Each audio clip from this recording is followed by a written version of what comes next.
Welcome to another episode of The Brand Called You, a podcast and podcast show that brings you leadership lessons, knowledge, experience, and wisdom from thousands of successful individuals from around the world. I'm your host, Ashutosh Garg, and today I'm delighted to welcome an accomplished entrepreneur from Gurgaon, India, Mr. Piyush Bagaria. Piyush, welcome to the show. Good morning, Ashutosh, and it's a pleasure to be on your show. Thank you. Piyush is the co-founder of SalarySe, which is a salary-powered fintech platform. So, Piyush, before we come to SalarySe, a few questions for you. You have moved from technology to investment banking, private equity, and now entrepreneurship.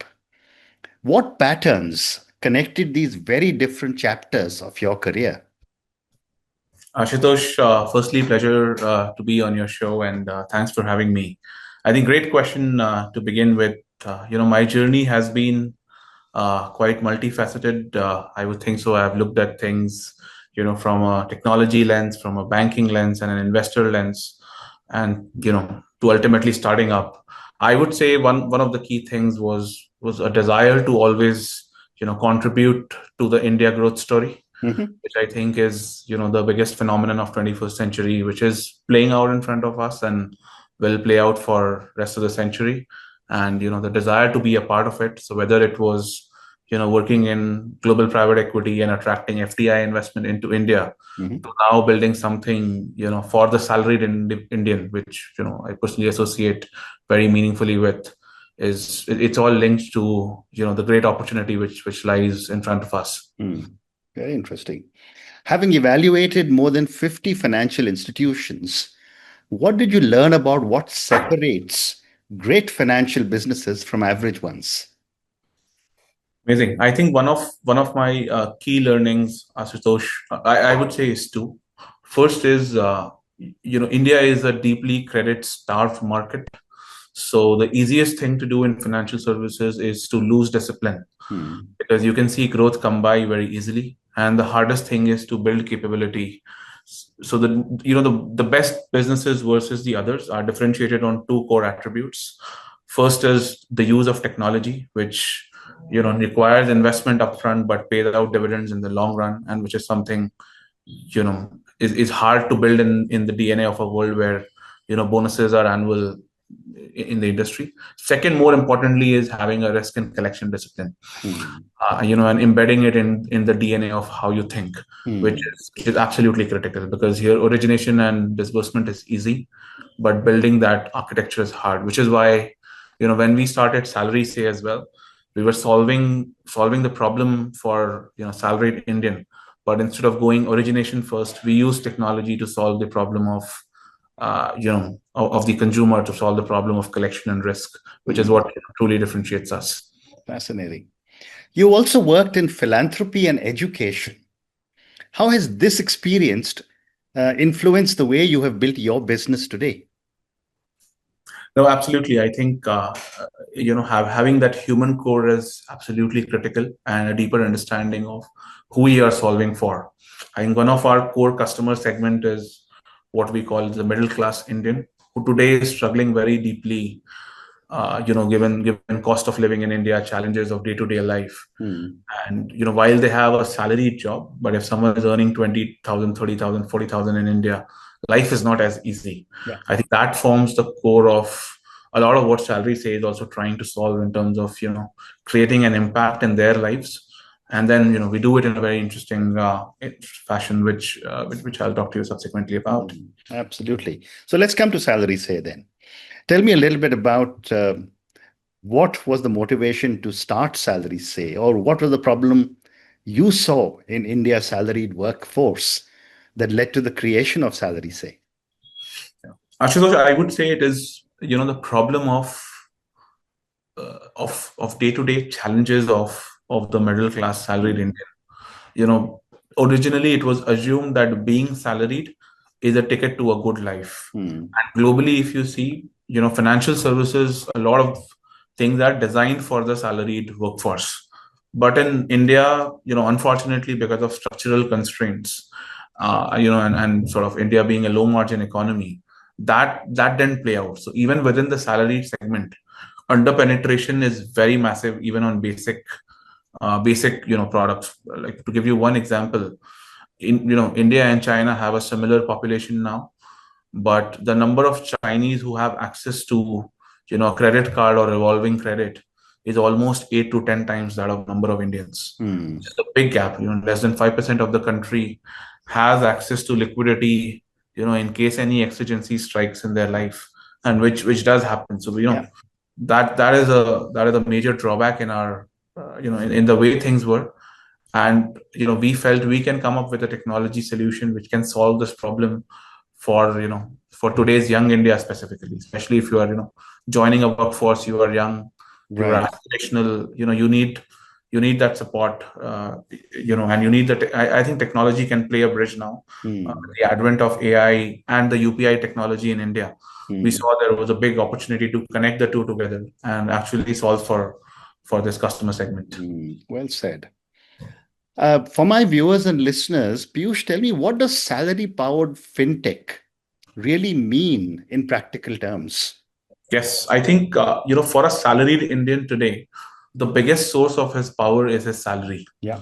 And think from any financial institution perspective, when they want to evaluate you, as a customer, whether it is Piyush or Ashutosh, for them, certainty of future predictable cash flows in your account, Yeah. one of the biggest power. So if I say, Ashutosh as an employee versus Ashutosh as an employee of one of the largest, ITC or somewhere else, I think that changes the narrative completely. So we bring that into equation. What we do is we created technology through which we connect the Hmm. financial institutions, the employer and the employee together, and make your salary speak for yourself. Right. So Right. that gives power to the ecosystem. That gives you access to better products which are not available in the retail market, where you are, just Ashutosh, versus in this ecosystem where the power of the institution and your salary rallies behind you. Hmm. Amazing. Why do you believe salaried employees in India remain underserved despite such a huge growth in banking and fintech services for the salaried people? Yeah, I think what has happened is, because margins in financial ecosystem are relatively low, Hmm. and cost of customer acquisition evaluation is high because of technology gaps.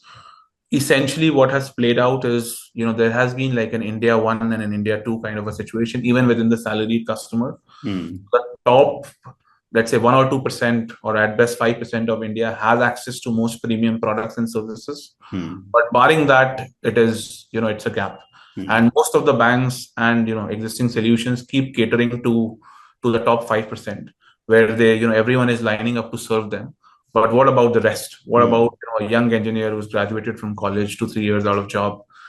For them, solutions don't exist. Right. Yeah, it's a problem of significant inequality even within the space. And what we want to do is to democratize access to high quality financial products to every salaried employee, irrespective Hmm. of where their salary lies. Hmm. Well said.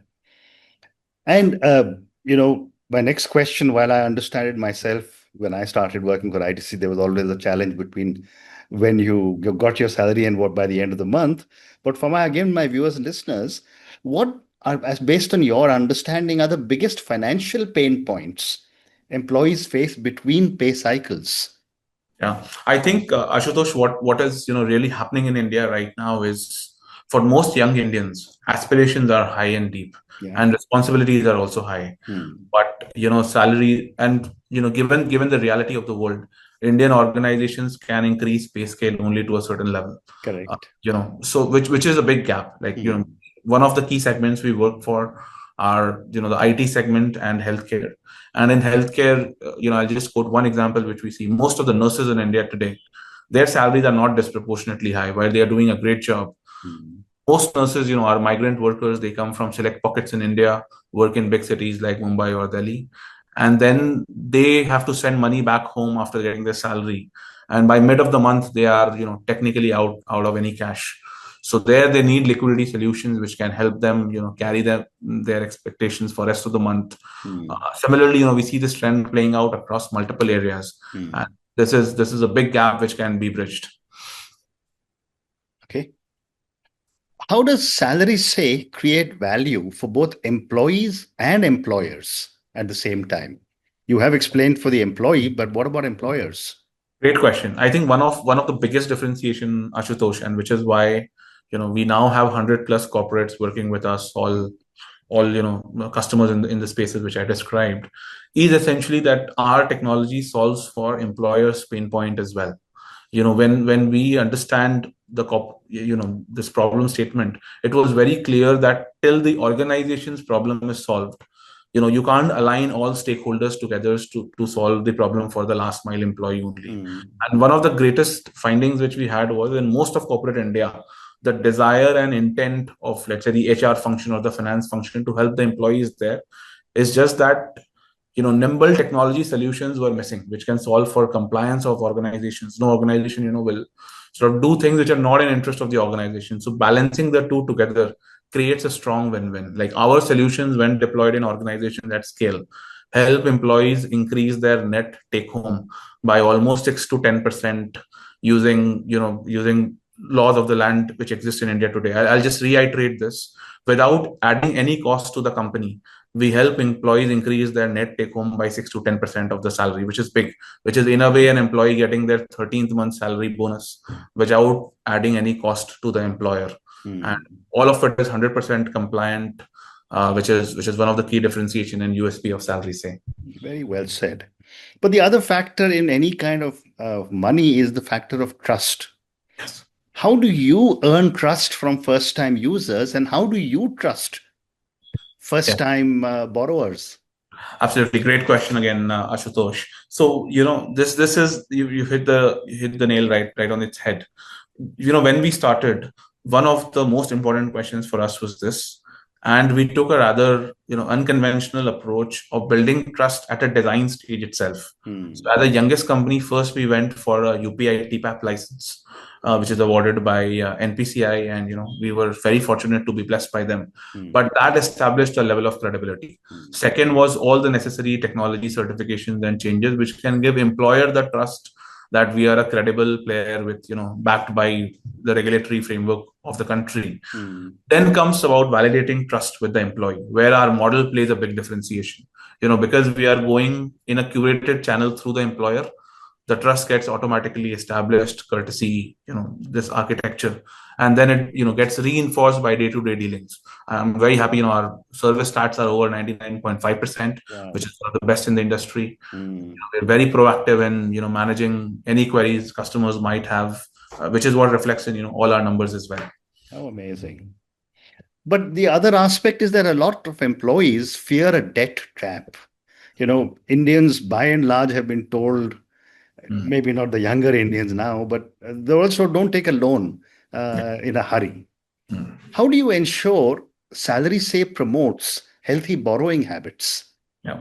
Ashutosh, this is one of the biggest things which differentiates us from the market. Hmm. Because we are going through the employers, this factor is most important, and it's embedded in our organization DNA as well. When we look at a customer, we're not looking to make temporary profits out of them. We're Hmm. looking at high LTV customer who we can service them for the next 10, 20, 30 years and make annuity income from them. So Hmm. for us, it's very important that the customer is not over leveraged. Happy to say our credit losses over time has been meaningfully better than industry. Like, on Hmm. like to like products, we run credit losses of less than 1% versus Wow. industry at 5 to 6%. So this Hmm. is really the power of our underwriting models and our collection Yeah. capabilities through the Yeah. corporate. Yeah. Yeah. Amazing.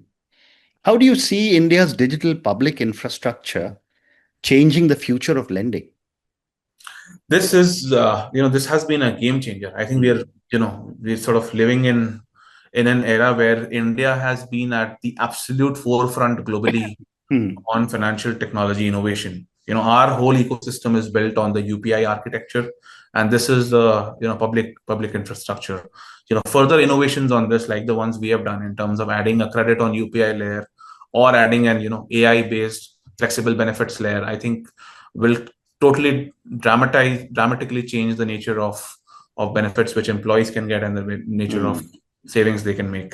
Hmm. Amazing. Next question for you, Piyush, is what are the biggest misconceptions employers have about financial wellness platforms? I think when we started, Ashutosh, one of the biggest misconception people had was that this is just a lending platform.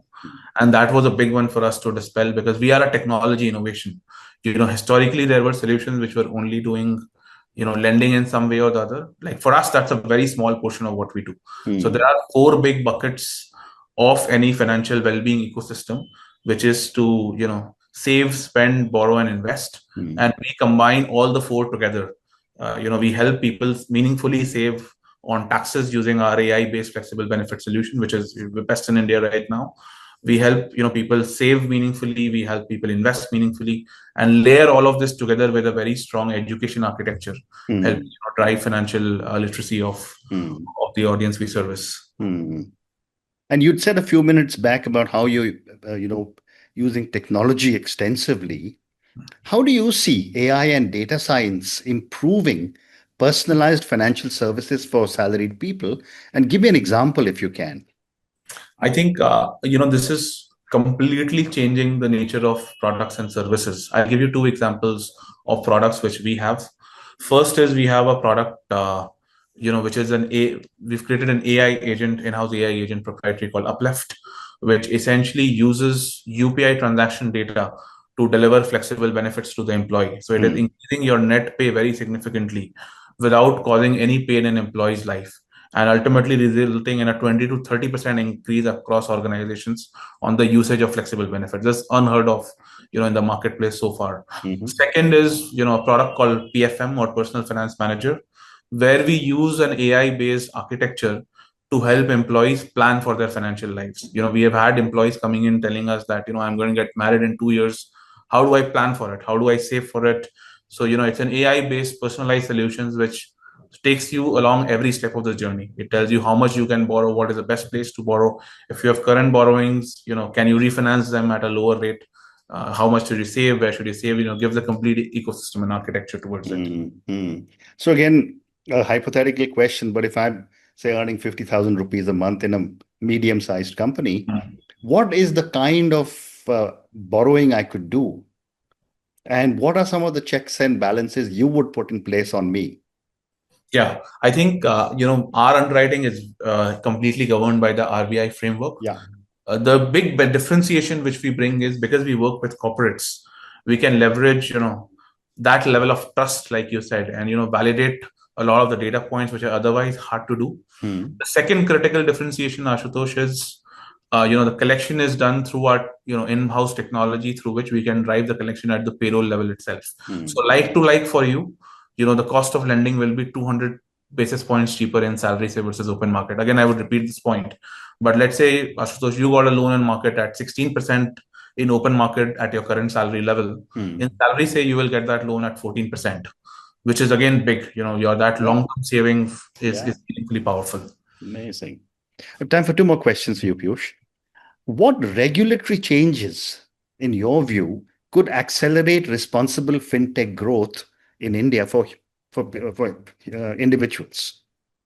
I think a lot of it is playing out in the right direction, Ashutosh. With sort of UPI coming up, the regulator allowing people to build on that technology. I think Mm, it's all headed towards the right direction. I see the path from here is only positive, mm, as more and more fintechs enter the Indian ecosystem. mm, Solve some of the key challenges. I think we've seen the regulator is very proactive. Both RBI and NPCI, they sort of listen to the industry, respond in time. I think that is one of the positives of being in India right now.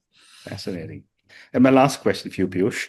If salary say succeeds at scale, and I'm sure you will, how will the life of the average Indian salaried employee look like a few years from now?